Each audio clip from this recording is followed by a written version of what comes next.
Everyone, আমি পূজা। সকলকে জানাই পূজাজ ব্লগিং চ্যানেলে আরও একটা নতুন ব্লগের সঙ্গে অনেক অনেক স্বাগত। আর আজ ইন্ট্রোটা একটু অন্যরকমভাবে দিলাম। আজ আমি তোমাদের সঙ্গে শেয়ার করব আমার লাইফে ঘটে যাওয়া কিছু ঘটনা। আজ হলো আমার 9th মান্থ বেবি শাওয়ার, মানে 9 মাসের স্বাদ। আর এই স্বাদটা কিন্তু মিনিমাম আমাদের মেয়েদের বাপের বাড়ি থেকে দিতে হয়।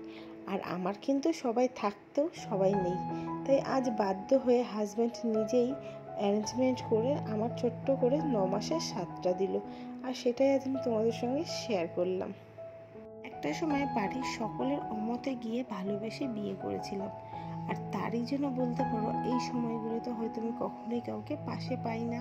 আজ থেকে 8 বছর আগে আমরা দুজনে ভালোবেসে বিয়ে করেছিলাম। আর সে কারণেই বলতে পারো বাড়ির লোকরা মেনে নিলেও হয়তো মন থেকে সেই জিনিসগুলো কখনোই মেনে নিতে পারিনি। তাই হয়তো আজ আমার এই অসময়ের দিনেও হয়তো কাউকে পাশে পাই না।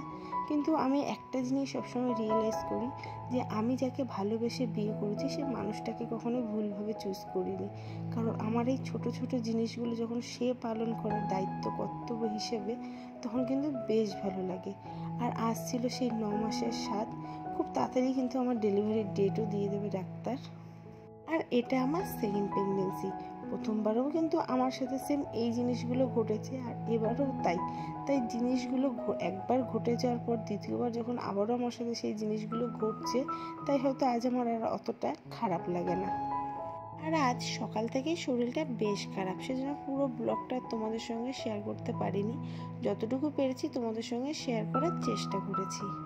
আমাদের বাড়িতে কাজ করে দিদিটা, সেই দিদিটাই অনেকটা সাহায্য করেছে। যেমন সমস্ত কাটাকুটিগুলো দিদিটাই করে দিয়েছে, আর হাজব্যান্ড যতটুকু পেরেছে রান্না করেছে। তো আমি বললাম অত কিছু রান্না করতে হবে না, জাস্ট নিয়মটা রক্ষা করতে হয়, সেই নিয়মটুকু রক্ষা করেছে। আমাকে এখানে দিয়েছিল 9 রকম ভাজা, 9টা মিষ্টি আর মাছের ঝোল, ভাত। তো এটুকুই করতে পেরেছে হাজব্যান্ড নিজের হাতে, আর আমার কাছে এটুকুই কিন্তু অনেক। আমি যতদূর জানি 9 মাসের স্বাদ দিতে হয় বাপের বাড়ির থেকে, আর 7 মাসের স্বাদ দিতে হয় শ্বশুর বাড়ির থেকে। কিন্তু আমার দুটো স্বাদই আমার হাজব্যান্ড দিয়েছে, না শ্বশুর বাড়ির কেউ দিয়েছে না আমার বাপের বাড়ির কেউ দিয়েছে। আমি যে শাড়িটা পরেছিলাম সেটাও আমার হাজব্যান্ড কিনে নিয়েছে।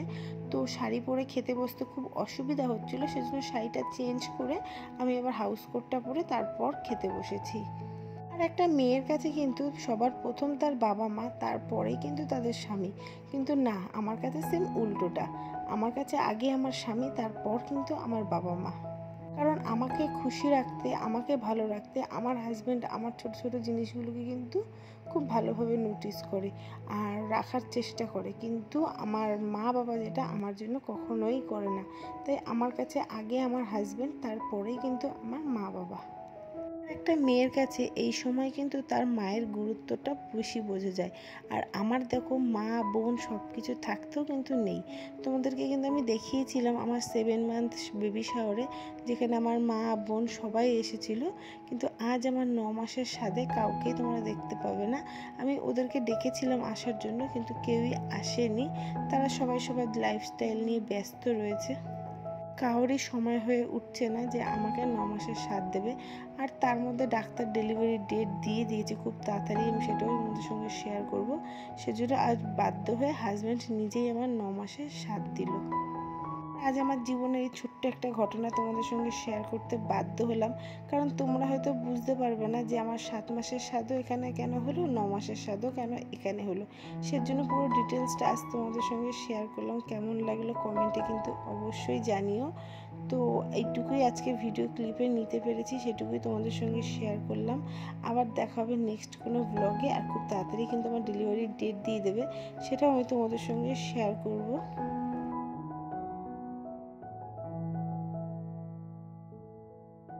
তো বন্ধুরা, আজ ভিডিওটা আমি এখানেই এন্ড করলাম। আবার দেখা হবে তোমাদের সঙ্গে নতুন কোনো ব্লগের সঙ্গে।